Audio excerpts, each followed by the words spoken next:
Bien. Entonces, mucho gusto, muchas gracias a Estela y a Eugene por haberme invitado otra vez. Participé también dando la parte de geocronología y luminiscencia en el primer curso de verano, que fue el año pasado aquí en Bogotá. Pues yo estoy en Medellín, fue en Bogotá, aquí en Colombia. Mi nombre es Gloria López, yo soy geóloga profesional egresada ya hace 30 años y me especialicé durante mi doctorado en este método de datación en Canadá. Y desde eso he tratado de utilizarlo no solamente como método de datación, sino también como una herramienta, un proxy sedimentario. Mejor dicho, somos muy poquitos en la comunidad de luminiscencia a utilizar la luminiscencia como herramienta y no solo método de datación. Pero bueno, aquí lo que nos interesa en este curso es mostrarla como herramienta geocronológica. Entonces me voy a centrar solamente en eso, mostrando ejemplos que se pueden aplicar a la paleosismología. Yo he trabajado en paleosismología en varias partes del mundo, pero la más reciente fue precisamente con María Ortuño, que es la profe que viene a continuación.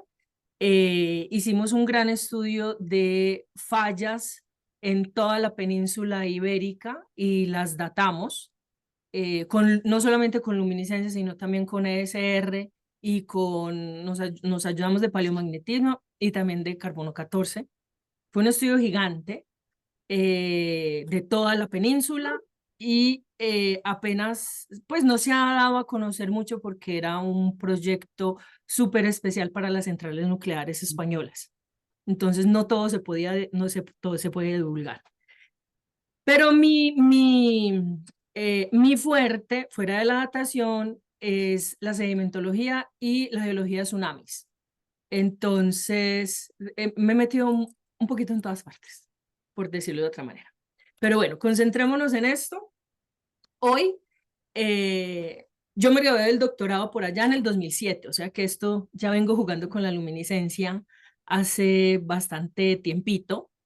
Solo para comentarles que la luminiscencia fue ideada por un profesor canadiense, pues la luminiscencia ópticamente estimulada fue ideada por un profesor canadiense en 1985.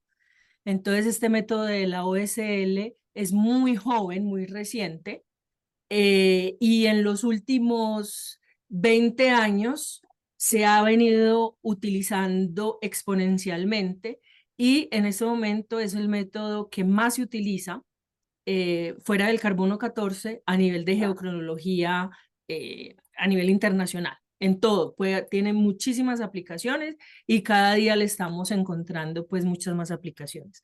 A mí me gusta empezar todas mis charlas con este primer párrafo del poema de William Blake, de Augurios de Inocencia, que dice, ver el mundo en un granito de arena. Y eso es precisamente lo que hacemos en luminiscencia.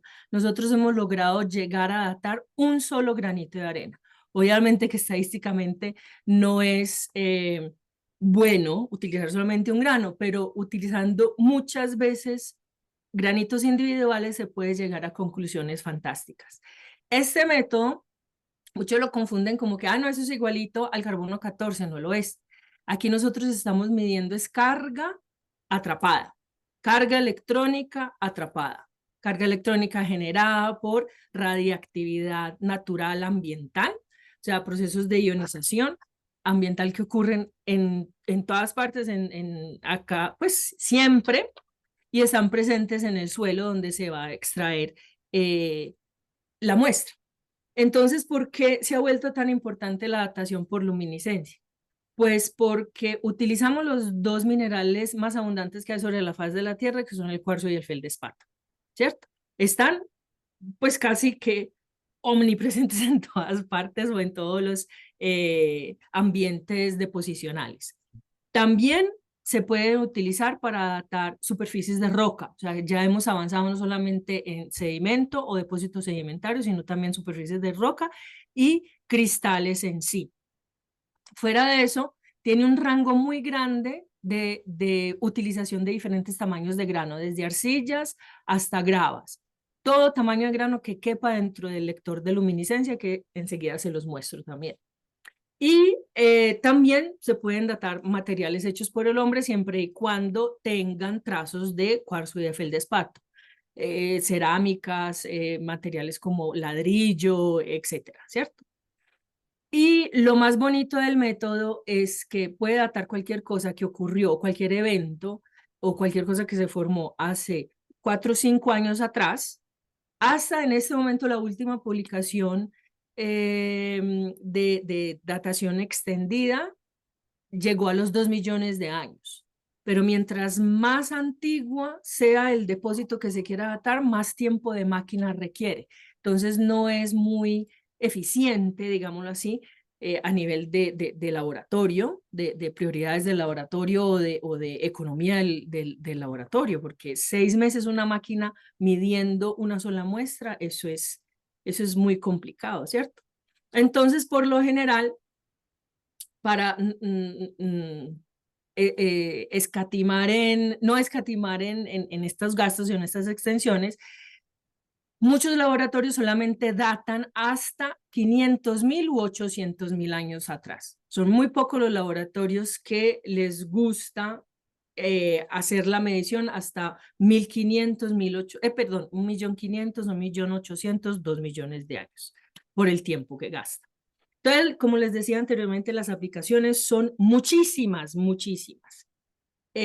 Fuera del cuarzo del feldespato, también se está utilizando o se ha venido utilizando el zircón, la calcita del apatito, con más o menos buenos resultados, porque no son estructuras tan estables o tan sensibles como el cuarzo del feldespato, porque también tienen pues muchos problemas internos el zircón tiene muchas defectos de uranio, entonces sobreestima la edad, la calcita no tiene una estructura tan perfecta como la de los silicatos, entonces también es problemática y el apatito igual. Pero por lo que ven en la gran variedad de aplicaciones, cuarzo y feldespato siempre está presente en todas esas aplicaciones que ustedes ven en esa tablita. Obviamente, se utiliza muchísimo, muchísimo, pues en geología, en todo lo que es estratigrafía y sedimentología y geomorfología, pero la paleosismología está llegando ya a utilizarla muchísimo más que antes. Otra disciplina que la utiliza mucho, este método de datación, es la arqueología. Entonces, y se utiliza mucho menos, pues, pero también se utiliza para las aplicaciones que están hacia abajo de la tabla. Física, química, dosimetría, física médica, porque también hay otros, se puede utilizar con otras técnicas también, no solamente exclusivamente pues luminiscencia. Bueno, entonces como les decía antes, todos estos ambientes que ustedes ven aquí en esta figurita se pueden datar. Los primeros ambientes que se empezaron a datar fueron ambientes donde hay mucha luz solar a lo largo de todo el año. Básicamente, pues las playas, los desiertos alrededor, a lo largo de la costa y los ríos cercanos a sus desembocaduras. Esos eran pues los ambientes como con los que se empezó a utilizar la datación por luminiscencia, porque el principio básico de la luminiscencia es que tiene que haber mucha luz, mucho sol para resetear la señal y ya les explico qué significa esto. Pero en este momento casi que todos los ambientes deposicionales se pueden datar por luminiscencia, incluyendo las cuevas. Y las cuevas es también lo utilizan mucho para trazabilidad, a ver cuándo entró, en qué momento entró un granito de arena a esa cueva o cuándo pudo haber salido, aunque sean ambientes oscuros, se puede datar el último momento que entró el granito a la cueva, que eso también es importante. Entonces, en este momento hay edades publicadas desde 2.000 metros de profundidad en el océano Atlántico, o sea, en núcleos sedimentarios que han sacado a esas profundidades y ha funcionado luminiscencia, como también en procesos de exhumación en la India, en los Himalayas, o sea, funciona en muchas partes.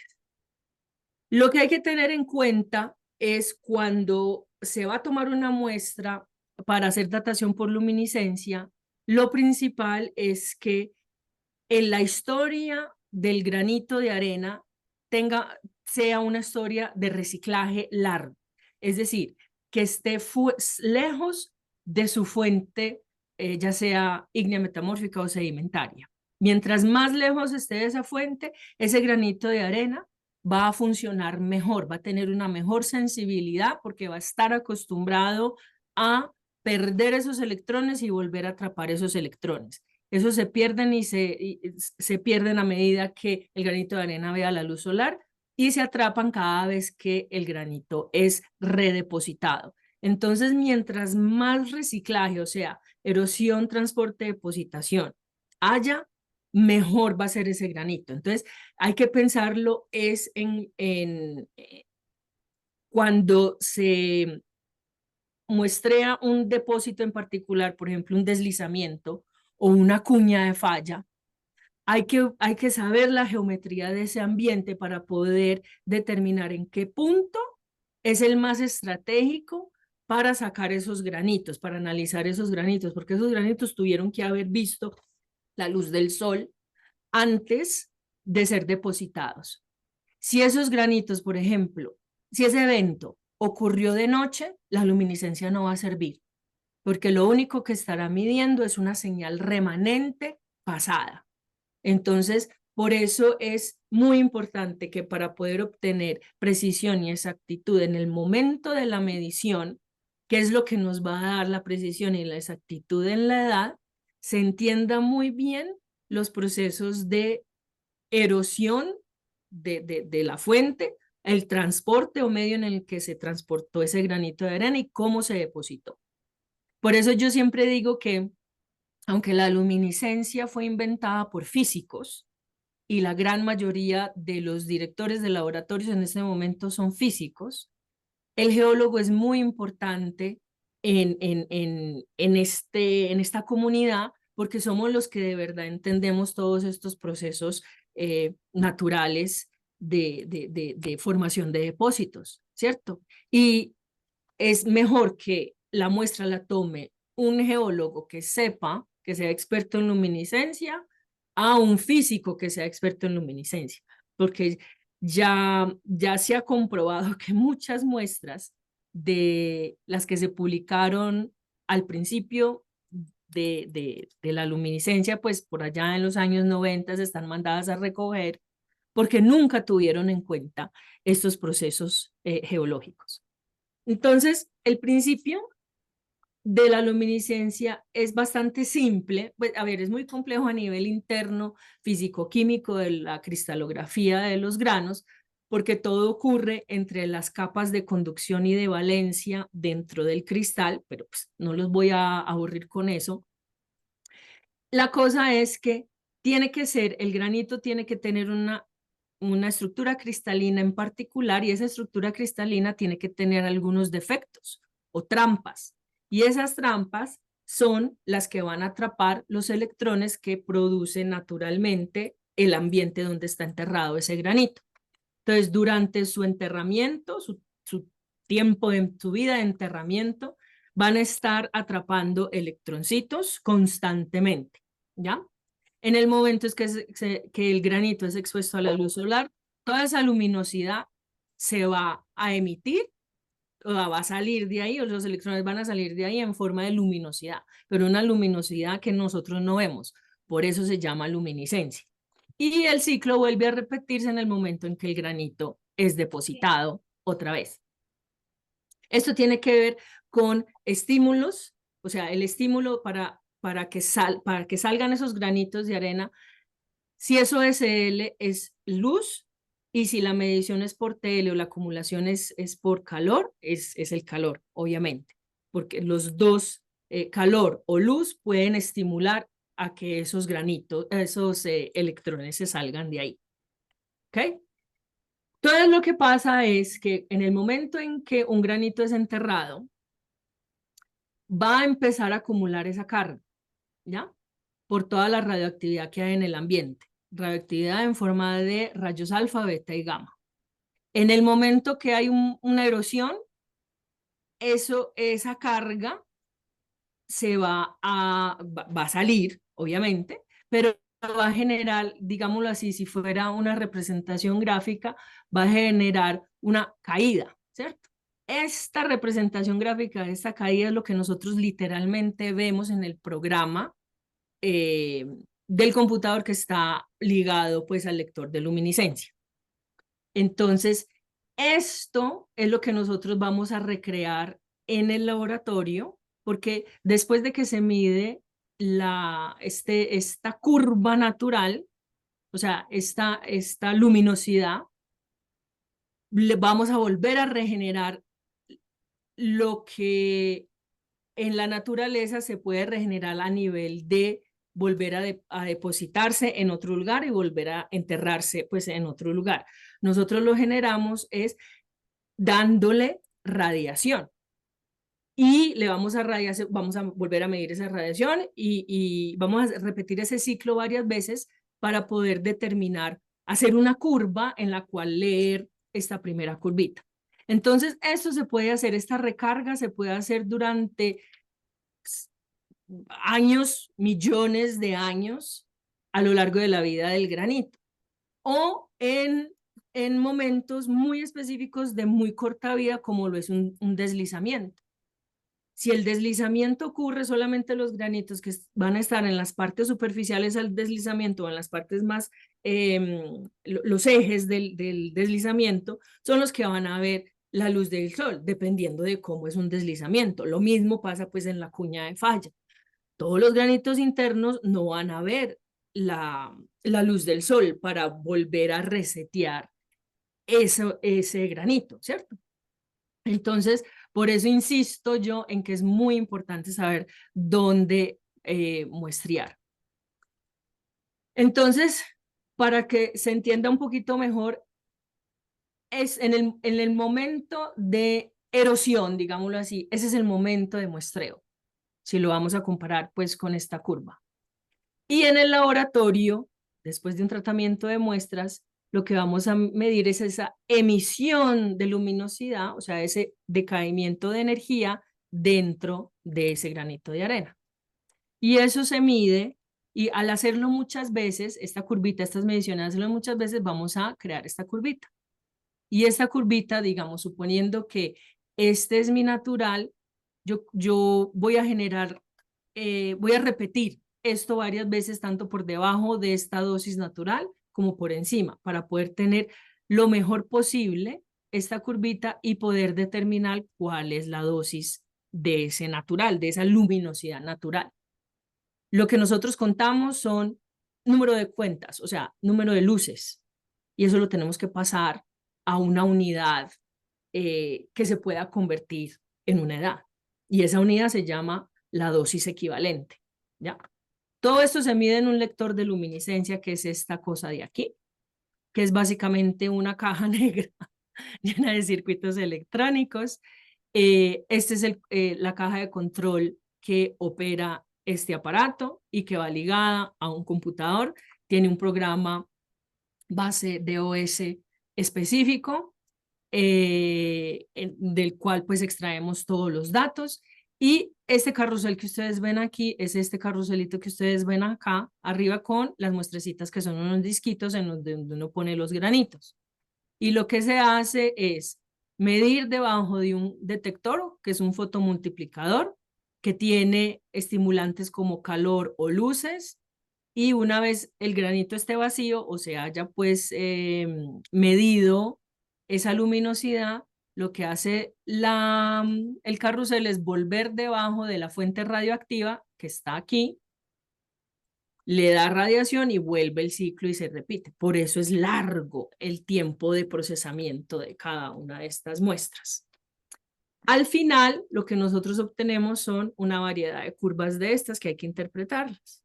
Y cada curva te va a decir, mientras más parada sea la curva, mejor es el granito, más sensible es el granito porque te da la información de una. Pero muchas veces, o sea, este granito de este grado, esta curva bien bonita, la roja, es un cuarzo que tiene alta sensibilidad y que fue muy bien blanqueado, ¿ya?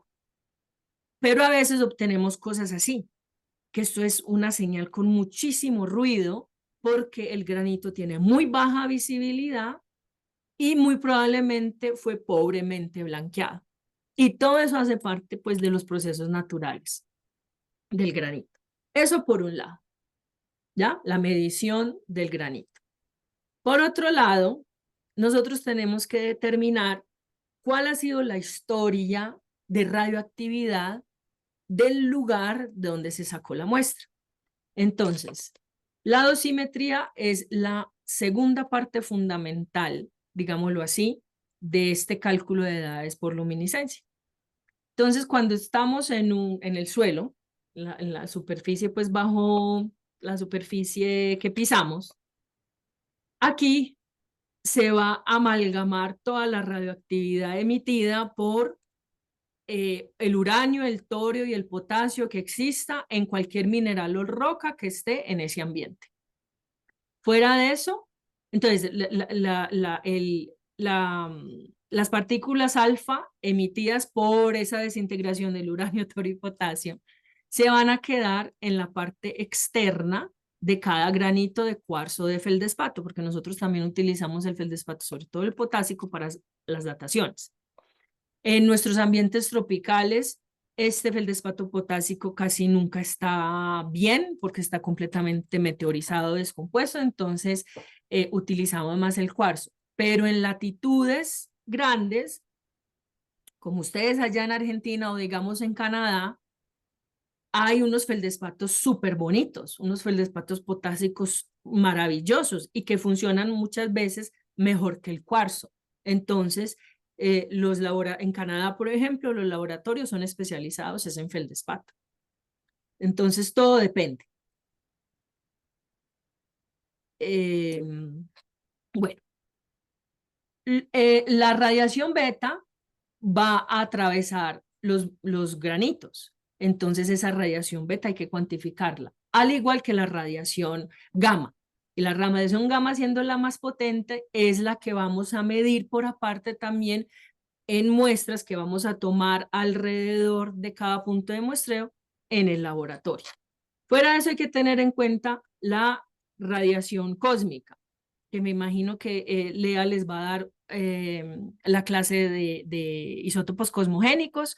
Entonces ahí cuando ella vaya a hablar de la geometría del paisaje alrededor del punto del muestreo, nosotros también tenemos que tener eso en cuenta, porque hay bloqueos de radiación cósmica, dependiendo pues de las montañas que haya alrededor o la topografía que haya alrededor del punto de muestreo. Eso es algo que nosotros también tenemos que tener en cuenta, ya que hay una atenuación de esos rayos cósmicos a medida que uno se profundiza en la superficie, ¿cierto? En el subsuelo.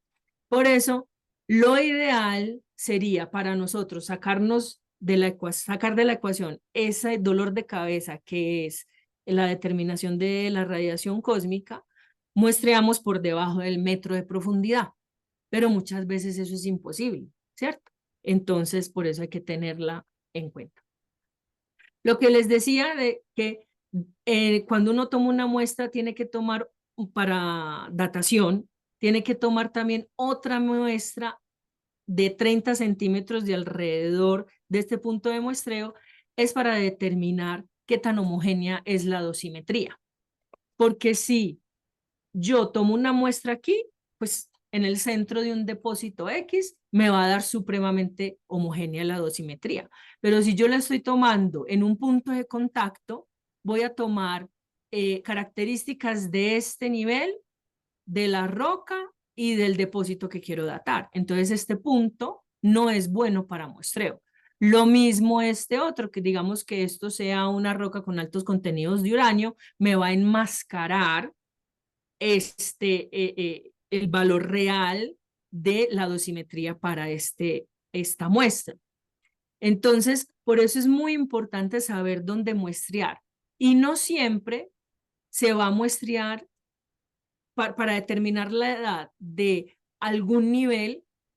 Muchas veces me ha pasado y le ha pasado pues a muchos expertos que no se puede muestrear el nivel por pequeño o porque no hay suficiente material o algo así. Entonces, hay que también saber muestrear los niveles adyacentes para poderle dar una buena edad al nivel al nivel objetivo. Entonces, siempre tratar de muestrear en el centro del nivel que se quiere datar sin mezclar litologías. Eso es muy importante, más no muchas veces posible. ¿Y por qué todo esto? Porque en la ecuación de la edad hay dos componentes principales. El componente superior, que es la dosis equivalente, se obtiene de los granitos puros que se extraen de la muestra original, que siempre va a ser en tubito, pues el requerimiento, no es un requerimiento, pero sí lo ideal sería que fuera un tubito así. Para abrir y procesar en el laboratorio se extraen todos los granitos y la dosis equivalente va a salir de la medición de esos granitos dentro del lector de luminiscencia. Y la otra parte esencial de la ecuación es la dosimetría. Y esta dosimetría se determina de la muestra en bruto que se toma alrededor del punto de muestreo. Otra cosa importante a tener en cuenta también es que cada vez que uno vaya a tomar una muestra, hay que hacer mediciones in situ con un espectrómetro gamma portátil. No todos los laboratorios tienen ese espectrómetro gamma portátil, ¿ya? Pero sería lo ideal. Por eso siempre se requiere tener la muestra para la dosimetría, si no se tiene pues ese espectrómetro portátil. Bueno, en el laboratorio, ¿qué es lo que se hace? Una serie de tratamientos físico-químicos que pueden llegar a durar hasta 2 meses la preparación de un tubito de estos, porque depende también de lo compactado y lo complejo que sea el punto de muestreo. Por ejemplo, este material que hay aquí, estos eran unas arenas costeras, era una duna con alto contenido de cuarzo, pero también de calcio en forma de calcita diseminada que se le exhibió. Eso es una laterita. Y era extremadamente dura. Para desintegrar esta laterita, nos demoramos por lo menos 2 semanas en la sola desintegración sin martillar duro, porque es que la muestra se tiene que tratar con muy dócilmente, pues muy delicadamente, porque los granitos sufren cada vez que se les golpea, porque estás aplicando una presión a la que ellos no están necesarios, entonces puede dañar la estructura interna, o cada vez que los calientas o cada vez pues obviamente que haya luz. Por eso el laboratorio en el que se preparan todas estas muestras es un laboratorio como los de fotografía de antes, que eran con las luces naranjas o rojas. Esos son los laboratorios de luminiscencia. Entonces se hace una serie de preparaciones y ya cuando está desintegrada la muestra, desagregada, perdón, la muestra, se pasa por tamices para seleccionar la fracción de muestra en la que más granitos haya. Por lo general, estas fracciones de muestra, las fracciones de muestra ideales para las medidas están entre los 90 y los 200 micras. Eso es una arena fina a gruesa.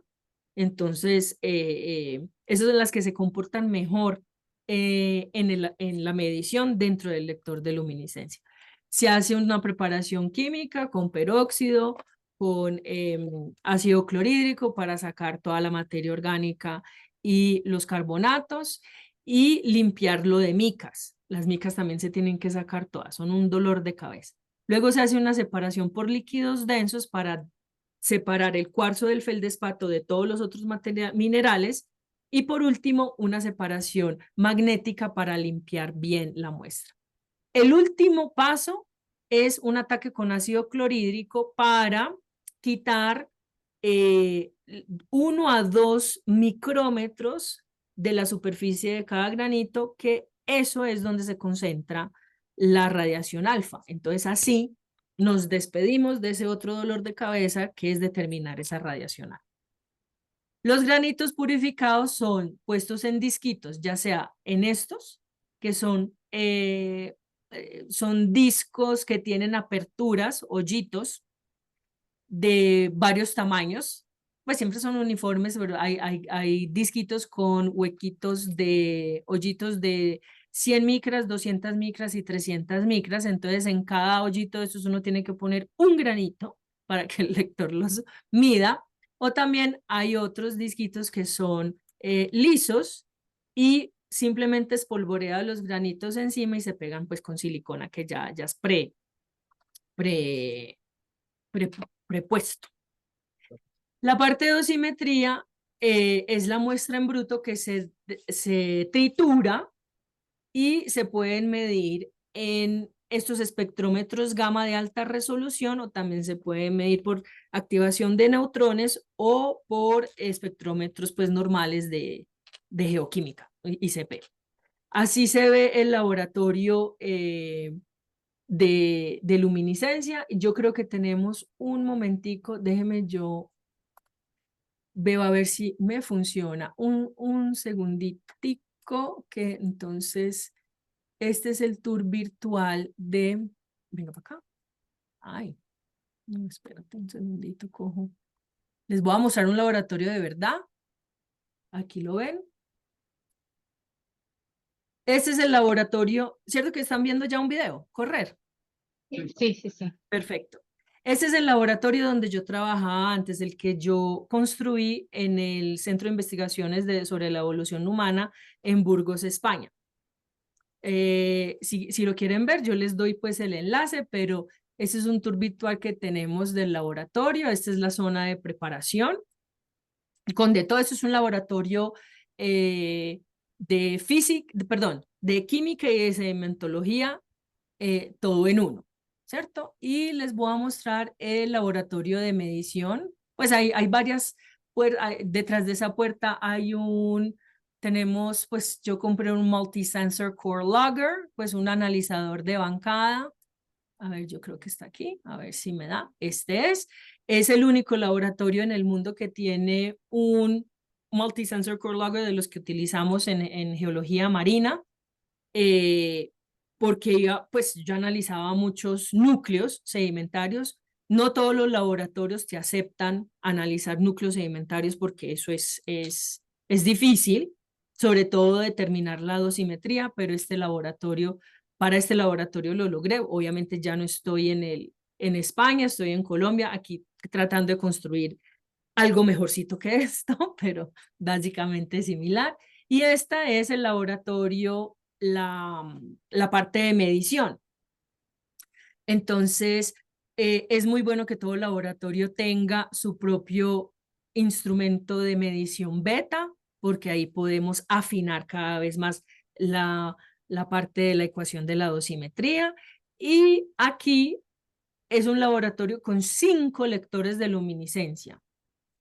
Es de los laboratorios en Europa que más lectores de luminiscencia tiene. Por lo general, la gran mayoría de los laboratorios de luminiscencia tienen solamente 2 por lo costosos que son y porque son laboratorios pues netamente académicos. Vuelvo aquí a mi presentación.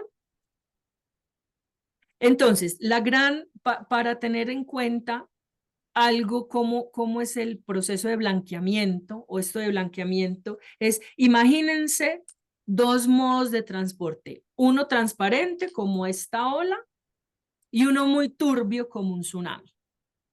Entonces, todos los granitos que van a ser transportados por esta ola, la luz va a poder penetrar, la luz del sol va a poder penetrar y va a poder blanquearlos a todos, ¿cierto? Pero no en una cosa, en un medio de estos tan turbio, ¿correcto? Entonces, para que tengan una idea, medios de transporte transparentes como esta quebradita que ven aquí, este riachuelo que ven aquí a la izquierda, o las dunas, son los ambientes mejores para que el granito se pueda blanquear bien antes de ser depositado, ¿cierto? Esos serían los ambientes ideales. O zonas costeras como esta aquí donde ven mis pies, aquí el agua, la profundidad del agua es 50 centímetros, es claramente clara el agua, puede haber muy buen blanqueamiento, ¿correcto? Entonces, se los digo a todos para que lo tengan bien claro, porque mucha gente no entiende por qué tiene que ser esto, porque tiene ¿cuál es el motivo para que esto sea un dolor de cabeza? Es este. Cuando tú sacas una muestra en un ambiente perfectamente homogéneo y blanqueado, todos los granitos van a dar el mismo valor de luminiscencia, es decir, la misma edad, ¿ya? En este caso, en este ejemplo, 1000 años. Pero si el medio ha sido turbio y la dosimetría es muy heterogénea y el blancamiento fue pésimo, cada uno de estos granitos me va a dar un valor de luminiscencia diferente. Entonces me van a dar edades diferentes. ¿Cómo sé yo cuál es la edad propia de este depósito que ha acarreado dosis del pasado? Entonces aquí la respuesta es, pues los granitos que tengan los valores más bajitos de luminiscencia son los que corresponden a la edad al último momento de depositación de esa unidad, de ese depósito, ¿ya? Pero muchas veces esos granitos son 1 o 2 a comparación de toda una cola de datos diferentes. Y este es nuestro dolor de cabeza. Cuando se tiene una curva, un histograma como estos perfecto gaussiano, pues yo sé que yo saco la media aquí y listo, ese es mi dato prevalente. Pero si yo tengo muchas dosis equivalentes, o sea, mucha multimodalidad, pues ¿cuál va a ser cuál escojo? O si tengo una desviación muy grande, ¿cuál escojo? Entonces, en este caso, siempre es la más pequeña, la más joven. Y en este caso, lo único que voy a poder dar es una edad mínima porque voy a utilizar la más joven de toda esa curva. Entonces, ese es nuestro problema estadístico mayor, tratar de identificar, tratar de entender todos los histogramas generados a partir de todos los datos que obtenemos del lector, porque eso me va a delimitar la exactitud y la precisión del valor final o de la edad final. Entonces, esto es de verdad el dolor de cabeza de todos en luminiscencia. Para decirles, para generalizar, todo lo que está por encima de esta línea, perfecto para luminiscencia. O sea, funcionan bien, son sensibles los granos, me va a dar curvas bonitas a medio bonitas. Y todo lo que está por debajo de esto, me va a dar curvas horribles. Términos paleosismología, abanicos aluviales, cuñas de falla, deslizamientos, pues que todo eso es como un medio de deslizamiento, difíciles. Están entre la mitad hacia abajo, en lo complicado. Entonces, pero eso mismo, esas mismas señales, ese mismo entender de la señal de luminiscencia y esas desviaciones, también se utilizan para determinar ambientes sedimentarios. Entonces, no todo es malo, porque eso es lo que nosotros miramos, los que utilizamos la luminiscencia como un proxy sedimentario, vemos todas esas derivaciones y podemos identificar o diferenciar un depósito de tsunami de uno de huracanes, un depósito de point bar, ¿cierto? En un río a un depósito de meandro, una llanura de inundación a una desembocadura. Pues si no se ve, si son depósitos que son pasados y no son modernos, no son actuales. Entonces, por eso es tan importante saber este ciclo, ¿cierto? Este ciclo y entender la historia de depositación de donde vayan a tomar la muestra. Yo sé que suena muy repetitivo, pero es lo mejor que se puede hacer, porque todo lo que es coluvial va a ser muy multimodal. Todo lo que es fluvial va a tener desviaciones muy grandes. Lo eólico y lo costero va a ser perfecto, pero lo tormentoso y lo que proviene pues de eventos catastróficos como los tsunamis va a ser también muy multimodal. Entonces, en paleosismología estamos es en los extremos. Hay dolores de cabeza, pero bueno. En cuanto, entonces ya para resumir lo de la toma de muestra, siempre hay que tener en cuenta que haya cuarzo y feldespato, ¿cierto? Muchas veces a mí me han llegado muestras sin ni un cuarzo y sin ningún feldespato. Entonces la geología regional hay que conocérsela muy bien. Y que obviamente hay sitios, nosotros vamos a ir en paleosismología, vamos a ir directamente a las zonas donde yo sé que va a haber un depósito que me va a determinar un movimiento de falla. O sea, por motivos de la preservación no siempre va a ser perfecta, pero hay que buscar zonas donde yo pueda ver esa evidencia de preservación de movimientos de falla, porque no todos los movimientos de falla van a generar una cuña bonita, o siempre vamos a tener que datar es el material aluvial o coluvial por debajo, por encima de ese movimiento. Entonces, bueno, que la preservación sea buena y que no haya mucho retrabajamiento de esa unidad, porque mientras más retrabajamiento haya postdeposicional, ya sea biológico o geológico, me va también trastocar la edad, porque va a haber una remoción de material que va generalmente a introducir granitos nuevos que me van a alterar la edad. ¿Ya? Bueno, entonces, en luminiscencia, estos son el equipo básico para muestrear. Es básico, cuando se muestrea, pues, con tubito, pues, un tubo, una pala, un martillo antirrebote, cinta gris, bolsitas, la libreta de campo, metro, y este es el espectrómetro gamma portátil y obviamente un GPS.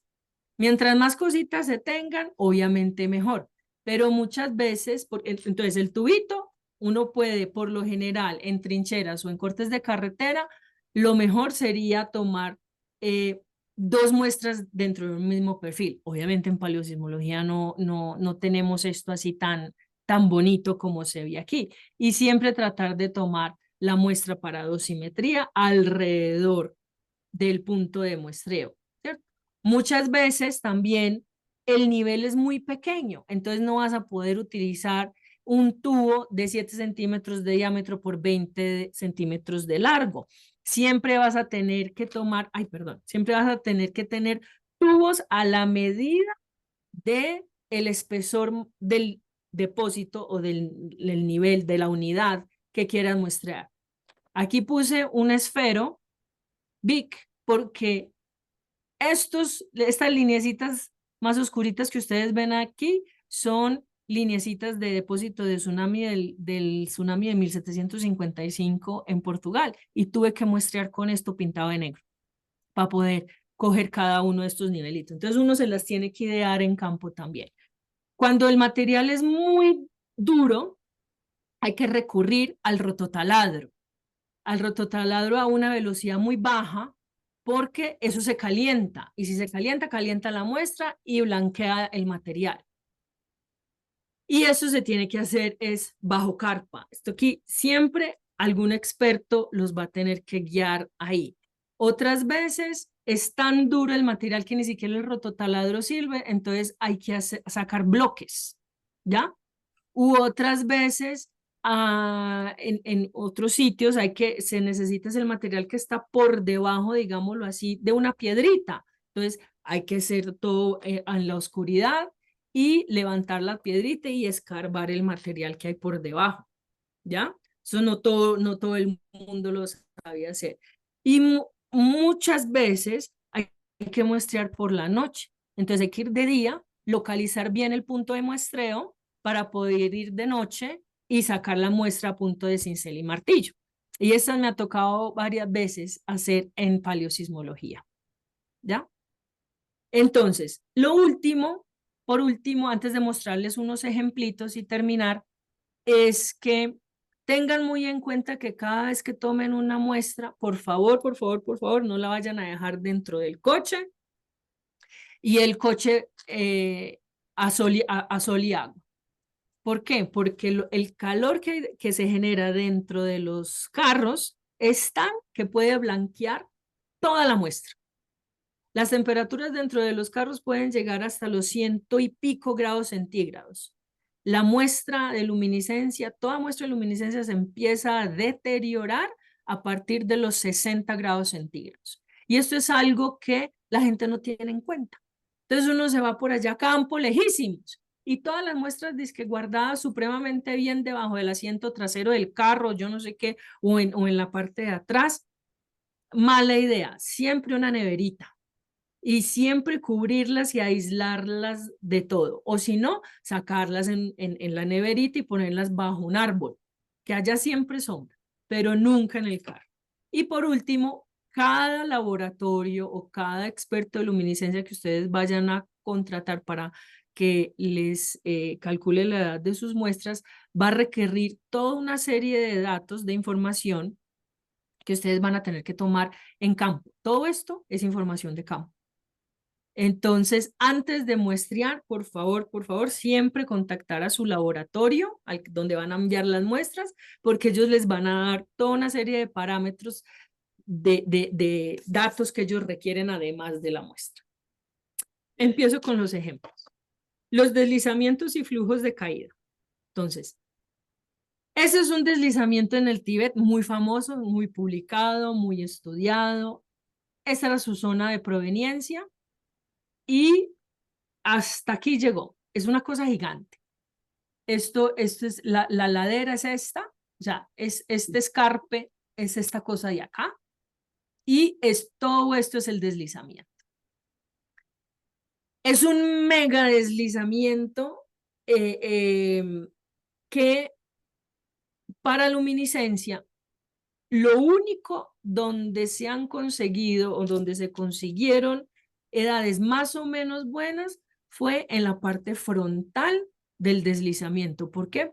Por su tamaño. O sea, este material no era que haya rodado, sino que eso se deslizó. Entonces, todo deslizamiento o toda zona que se vaya a muestrear con deslizamiento, ustedes tienen que saber qué tipo de deslizamiento fue y cómo es la geometría, porque no es lo mismo muestrear en un deslizamiento rotacional de uno traslacional, de una caída de bloques o de una escorrentía de lodo, ¿cierto? O de creep, o de un flujo de una avalancha o un flujo de un debris flow. Todos tienen características diferentes y siempre hay que buscar es dónde vio el granito la luz y ahí muestrear. Si no, mejor ni muestrear. Otro ejemplo es el problema de los depósitos fluviales, aluviales y coluviales. Aquí en este ejemplo, la muestra, se tomaron varias muestras. Una de la llanura aluvial por debajo de el abanico, dentro del abanico, pero en las zonas donde fue escarpado por el río, o sea, en varios puntos, y también se hizo análisis, datación cosmogénica para poder corroborar las otras edades de luminiscencia. Porque aquí, pues, es algo más coluvial, más revolcado, digámoslo así. Entonces funciona un poco mejor, pero siempre en un depósito, sabiendo bien su geometría, nunca tomar una sola muestra para datar la totalidad del depósito. Se requieren varias muestras para datar el depósito, por lo menos dos, mínimo dos. En las terrazas la cosa ya se vuelve más fácil porque la mayoría de las terrazas tienen como un corte de carretera o un talud donde se pueden ver pues las terrazas. Entonces ahí en ese corte de carretera se podría tomar las muestras de luminiscencia y ojalá pues tomar muestras a lo largo de todas las terrazas. Sería muy chévere, pero no siempre es posible. Lo bonito es que con las terrazas uno puede, si las terrazas son volcadas, datando las terrazas más altas, puedes saber si los volcamientos de las terrazas en la parte inferior provienen de las más altas o no, pero eso es una reconstrucción inmensa, donde hay mucho volcamiento de terrazas, sobre todo estas terrazas estaban unidas a zonas de extracción de material, entonces había mucho volcamiento, entonces por eso se supo, pero aquí pues estamos hablando de más de 10 edades de luminiscencia, o sea, más de 10 muestras, cada muestra está en este momento alrededor de unos $1,000 a $1,200, o sea que esto sale costosito. Esto es esto es una terraza, perdón, esto es una trinchera hecha a lo largo de una falla, la falla de Plasencia, que está por aquí. Es un trabajo con María Ortuño y yo allá en España. Y lo que hicimos con luminiscencia fue básicamente datar las diferentes unidades aluviales y coluviales. O sea, el abanico aluvial y las unidades coluviales, la parte más fina. Así haya dispersión, digámoslo así, de datos, muchas de las edades fueron mínimas, pero se logra algo en la datación de la trinchera. El paleosuelo sí no se dató, pero bueno, uno va tomando las unidades que no sean muy gruesas, porque se requiere relativamente pues el material más fino. Lo bonito en luminiscencia, perdón, cuando se trabajan trincheras, es que si tienes toda una serie de unidades y fallamientos, hay sí o sí que hacer un modelo bayesiano para poder acomodar todas las diferentes edades. Esto es algo nuevo, esto no se hacía antes, antes se daban una edad por dato, por punto y ya, ¿cierto? Ahora se hacen todos los modelos bayesianos para saber mejor cómo ubicar las edades de las diferentes muestras y nos da una interpretación mucho mejor. Entonces, en luminiscencia, también como en carbono 14 y creo en cosmogénicos también lo están usando, también estamos utilizando modelos bayesianos para acomodar pues todas las edades de toda una secuencia larga. Y lo último, perdón. Y por último, el ejemplo de la cuñita de falla. Este es un ejemplo de libro. Esto también es en el trabajo que les dije yo, en el proyecto con María, en la península ibérica. Esta es la falla, el plano de falla de Lo Barbet, una falla muy grande. Y aquí teníamos depósitos aluviales por debajo, volcados, por debajo de la cuña de falla y depósitos aluviales post falla en la parte de arriba. Lo que hicimos fue tomar dos muestras dentro de la cuña de falla, una más cerca al plano de falla que la otra y una tercera por debajo para saber la antigüedad pues de esa cuña, ¿cierto? ¿Por qué dos muestras dentro de la cuña de falla? Pues porque en la reactivación del plano de falla, ese calor y esa presión generado, no sabíamos si iban a eh, tener algún efecto sobre los granitos de arena que había alrededor de esa cuña de falla, ¿cierto? Pues señoras y señores, sí la tiene. O sea, esta muestra, la cuña de falla tiene estas dos edades. Yo sé que por el error es básicamente lo mismo, pero hay que hacer un estudio mayor y más detallado de las cuñas de falla o de la cercanía a zonas de falla y las implicaciones que eso tenga en la edad, en el blanqueamiento de la señal de luminiscencia, porque sí hay una diferencia y aquí la comprobamos en esta, ¿ya? La edad mínima de esta falla es la de los sedimentos aluviales, ¿cierto? O sea, ocurrió después de 278.000 años.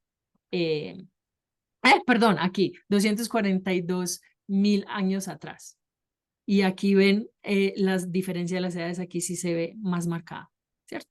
164.214 este punto y 206.000 el otro. O sea que el calor generado por el movimiento de esta falla sí alteró la de luminiscencia. Pero bueno, esto es algo que se ha venido discutiendo con los que trabajamos en paleosismología, pues los expertos de luminiscencia que trabajan en paleosismología, pero se requieren mucho más estudios para comprobarlo, pues de verdad que sí, pero ahí vamos.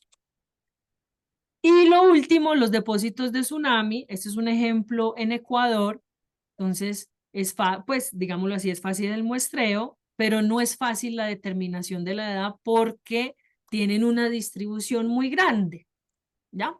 Entonces siempre van a ser edades mínimas lo que va a salir de este tipo de depósitos que también son indicadores de paleosismología. Para tener en cuenta, el éxito de toda edad de luminiscencia depende de todo lo bien que hagas, todo, desde el muestreo hasta el cálculo. No es que si saco la muestra bien, la edad me vaya a dar bien, no. Todo va a influenciar. Que la gente cree que solamente, no, eso es cosa del laboratorio, no. Esto aquí ya se ha venido entendiendo que todos los pasos dentro del proceso son claves para obtener una edad correcta de luminiscencia. Y por último, les voy a dar 4 referencias aquí de esta que es como una guía para interpretar y publicar resultados de luminiscencia. En esta participamos 23 coautores de varios países del mundo. Está en el GSA Bulletin del 2022. Es de acceso libre. Y estas otras 3 guías, este es un librito muy chévere, muy explicativo, didáctico, sobre luminiscencia en general, enfocada a arqueología, pero que sirve igualmente. Este es sobre específico a paleosismología, sobre todo a tomar muestras en trincheras. Y esta es una guía general para tomar muestras en contextos geológicos y arqueológicos que también es muy chévere. Son viejitas ya, pero la teoría no cambia, ¿cierto? Bueno, es que no ha habido, ¿cómo se dice? No ha habido, la gente ya se aburrió de sacar cosas nuevas porque somos una comunidad tan pequeña, pero en fin. Listo. Preguntas. Creo que me pasé de la hora. O no me pasé de la No, hora. No, cogí la está, hora. Bendito está sea mi Dios. justo, Gloria, justo, Es que justo. es mucha información. Sí, sí, muy linda charla, Gloria. Bueno, acá vamos a abrir a ver si tienen dudas, preguntas. Sí, acá Julián, Octavi. Hola, Gloria. Em, Caballero ilustre. ¿Qué tal? ¿Se me oye bien? Allá Sí, te oigo, te oigo. me han gustado, me han interesado mucho los ejemplos de megadeslizamientos que has puesto. Y Ah, sí. claro, pero por ejemplo, el del Tíbet, es que te ponías no sé si era una foto o un dibujo, un Ya lo paso. Es una foto del paper que tomaron. Es que el paper ya es viejito también. A ver, aquí está. Sí. Bueno, la pregunta 18. es, sí. Y entonces, o sea, qué estrategia tomarías tú para datar la edad del deslizamiento aquí? A partir del depósito ahí que está en el río, ¿no? La masa deslizada. Claro, la cara libre que se ha quedado, o sea, lo ideal sería saber cuánto tiempo lleva esa cara libre expuesta, ¿no? Exacto. Entonces yo aquí haría una combinación de cosmogénicos y luminiscencia. Y la luminiscencia, ¿cómo cogerías la muestra? Porque si metes ahí un tubo, al final estás cogiendo granos de dentro, ¿no? Estando la edad ¿no? del sedimento, ¿no? Correcto. Entonces, En la cúspide. eso. Entonces, yo la tomaría, la muestra de luminiscencia, si yo veo, es que esto es muy gordo, pues muy espeso, Sí. ¿cierto? Entonces, como el río ya se ha comido gran parte de este deslizamiento en esta parte, entonces yo lo que haría era tomar una muestra en los depósitos lacustres para tener, digámoslo así, la edad mínima de ese deslizamiento. Y en el borde más extremo, o sea, la zona más extrema del depósito tomaría otra para ver si lo que rodó por los laterales se expuso a la luz del sol. Porque con seguridad esto del frente, esto que vemos aquí, Claro, sí, sí. no se expuso, con seguridad, ¿cierto? Porque esto ya está comido, o sea, esto va a ser lo de adentro, lo del centro. Cierto. Entonces aquí voy a perder la muestra, porque me va a dar es una edad mucho más antigua que la edad del depósito. Entonces la tomaría aquí por debajo, aquí, en el depósito lacustre, a ver cuándo fue que se tapó ese depósito lacustre por el deslizamiento. Y Ok. cosmogénicos, obviamente, en las zonas expuestas. Incluso aquí perdón, La cicatriz. en la cicatriz, exacto. En la cicatriz, hacer un análisis de cosmogénicos ahí en la cicatriz, que es bien reciente, lo más reciente, ¿cierto? Entonces, ahí haría cosmogénicos. Claro que luminiscencia ahora también se puede hacer en superficies expuestas, pero todavía es tricky, todavía no es tan certera la cosa, a no ser de que la superficie expuesta sea roca, Ok. es más estable. Ahí yo lo veo, no sé, este material, esos eran unos neises con granitos, con no sé qué, pero no se ve pues material estable. Ok, Gloria, muchas gracias. Con gusto, Julián. ¿Vos querías preguntar? Bueno, hola Gloria, ¿qué tal? No sé, seguramente conoces un estudio que hay a lo mejor, no sé si has sentido del estudio porque es bastante reciente, pero es un estudio que hacen un análisis muy detallado de una cuña coluvial, tú que hablas de cuñas coluviales, que hacen como un mapping de un muestreo muy denso de esa cuña con dataciones de OSL. Y entonces el OSL en este caso les permite reubicar, o sea, reinterpretar dónde está el horizonte evento paleosísmico. Es decir, más que utilizar el OSL para datar el evento, lo utilizan para realmente reinterpretar la estratigrafía.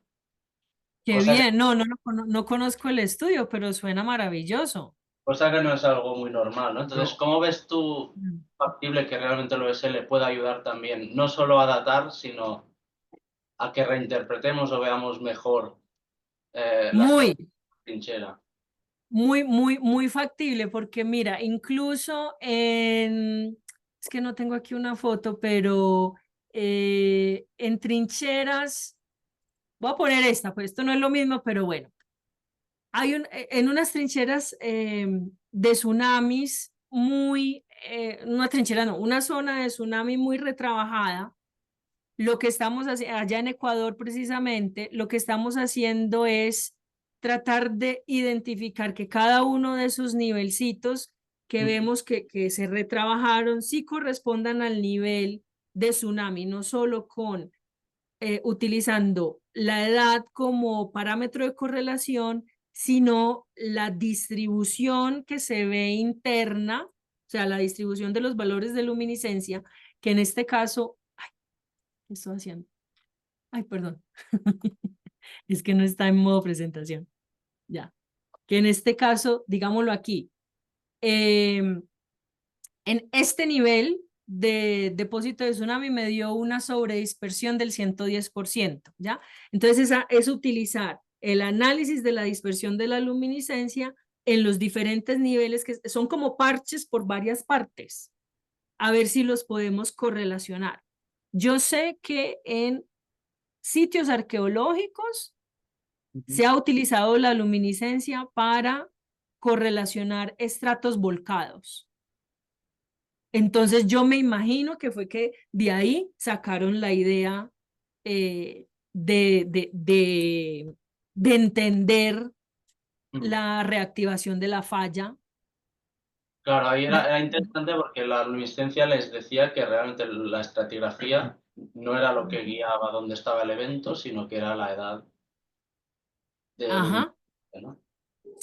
Si mal no me equivoco, con Julián, allá en uno de los perfiles del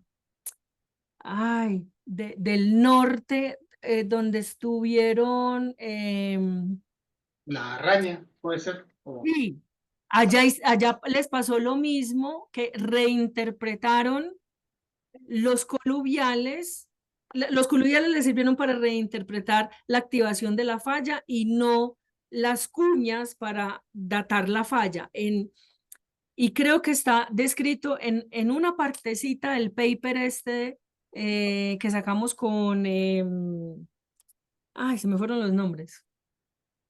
Con Benito Calvo del CENIE, que ayudó ahí también en la reinterpretación geomorfológica. Y el otro que estaba, tú estabas en la zona Sí, sí, sí. de Era aquí, la central de Garoña y era con Garoña, eso, arriba. arriba, sí, sí, sí.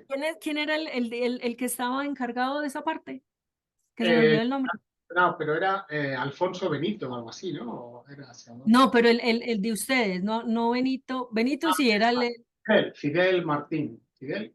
es, él ayudó a reinterpretar eso con las edades que nosotros le dimos de eso. Muy chévere, pero muy chévere muy bueno que haya otro paper reciente, lo voy a buscar, porque no sabía, no lo había buscado.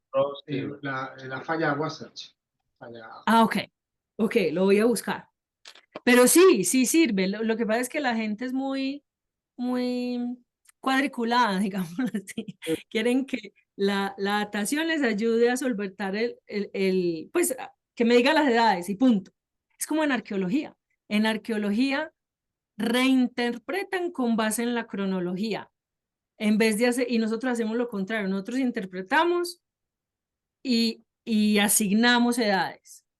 No sé si me entienden, y aquí pues vuelcan todo al revés, pero vean, si les funcionó, muy bien.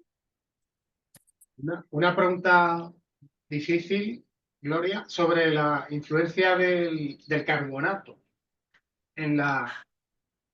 ¿Vale? Porque además aquí en Mendoza, ¿no? Tenéis mucho carbonato. Y no sé si lo Ah, has contado o se te ha...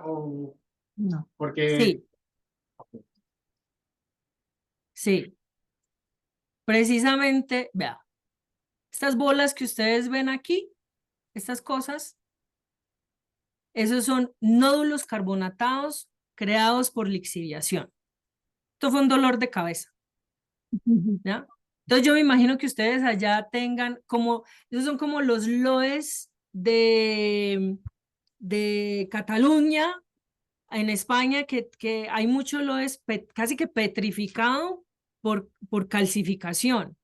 Ahí lo que nosotros hicimos, hay que hacer la dosimetría, hay que medirla varias veces en varias partes, ¿ya? Y lo que se hace es como un modelo, si esta fuera la cantidad de carbonatos, por decirlo así, en el modelo, ¿qué edad me daría a esta otra? Hay que hacer modelos digámoslo así, modelos de lixiviación para entender la edad, pero se tiene que tener muy en cuenta es en el cálculo de la dosimetría. Y se tiene que saber calcular muy bien cuál es la cantidad verdadera de los carbonatos. O sea, no todo laboratorio hace conteo de carbonatos. ¿Ya? Entonces hay que hacer TOC, TIC, para saber bien la determinación. Porque tanto el agua, la acumulación de agua, como la acumulación de orgánicos, como la acumulación de carbonatos me va a modificar la edad. Y ese cálculo, créanlo o no, que digámoslo así, en geología nos parece tan sencillo, en muchos laboratorios de luminiscencia lo calculan de maneras diferentes. Y debería ser algo muy estándar. Y se los digo porque tuvimos una comparación, un ejercicio de comparación internacional de procedimientos de laboratorio y algo que a los laboratorios con cabeza de geólogo, digámoslo así, les dio X, a los laboratorios con cabeza de físico les dio Y. Y eso produce resultados en la edad diferentes. Ahí les dejo la inquietud. Gloria, yo una pregunta más como práctica. Vos hablaste de dataciones por $1.000, $1.200 y otros laboratorios están datando por $290 y otros por 390. ¿Qué es lo que hace que ese precio se triplique? ¿Por qué un laboratorio te data por $1.000 y otro te puede datar por $290? Listo. Los laboratorios de luminiscencia están, el 90% a nivel mundial están asociados a programas académicos, o sea, son netamente académicos. Tienen 1 o 2 lectores y cantidad X de estudiantes. Entonces le tienen prelación la investigación de los estudiantes, porque ahí dependen tesis y cosas así. Entonces, muy pocos abren sus servicios a hacer pues dataciones comerciales. Muchos aprovechan ese momento para reinvertir ese dinero en el laboratorio porque no tienen ayudas extras, ni de la universidad ni de proyectos. Entonces ellos mismos son los que ponen esos valores de 1.000, 1.200, 1.800, hasta 2.000. Yo conozco laboratorios que exigen $2.000, cobran $2.000 por muestra, ¿ya? No hay una estandarización de valores per se, pero hay una generalización, digámoslo así. Entonces, en Europa y en Norteamérica, los laboratorios consolidados, digamos, de un poco más prestigio, pues que no necesiten recursos fijos, y que tienen capacidad comercial, lo están poniendo a entre 900 y 1.500. Esa es la variación de dólares. ¿Ya? Si tienen un poquito más de tiempo, lo que hacen es abren a convocatorias de competitividad, es decir, yo tengo mi convocatoria, preséntenme propuestas para yo datar sus muestras y dependiendo si me interesa o no el proyecto, yo les voy a cobrar a una tarifa un poquito más reducida que la tarifa comercial que tengo normal. ¿No? Entonces, digamos, te pueden cobrar 500. Porque están interesados en el proyecto, pero eso también implica que sean coautores de la publicación que salga de ese proyecto.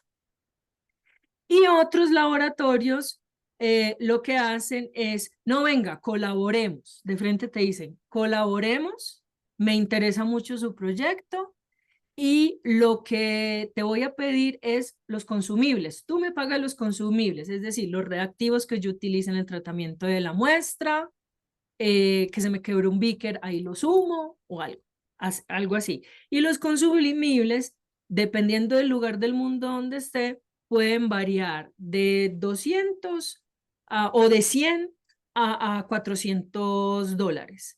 Y lo digo porque yo sé que el mismo vaso de la misma marca en Canadá cuesta 3 veces menos que en España. Es una locura la diferencia. Y la misma empresa, o sea, un VWR, unos papelitos, cuestan 3 veces diferente en Canadá a Estados Unidos a Europa. Ahí está gran parte también de la variación de los consumidores.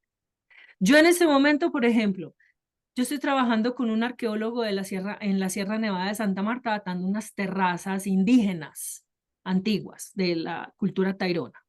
Yo en este momento no tengo laboratorio. Desde que me regresé de España yo no tengo laboratorio. Y he empezado a tomar muestras desde el 2021. Me alié a 4 colegas que estaban interesadas en el proyecto y me están haciendo las mediciones gratis. 2 de ellas Les mandé las muestras tal cual y ellas hasta la preparación no me la están cobrando. Pero las otras dos sí me dijeron, tú prepara y me mandas los granitos y yo los mido. Entonces, eso estoy haciendo también, que yo aquí en mi casa tengo mi mini laboratorio de luminiscencia para no quedarme varada. Entonces, esa es la respuesta. Ponen los precios que creen convenientes basados en un análisis, en un estudio de gastos y de implementación del laboratorio, como otros viven solamente es de las muestras comerciales, de las pocas muestras comerciales que les puedan entrar. Es lo mismo que en carbono 14.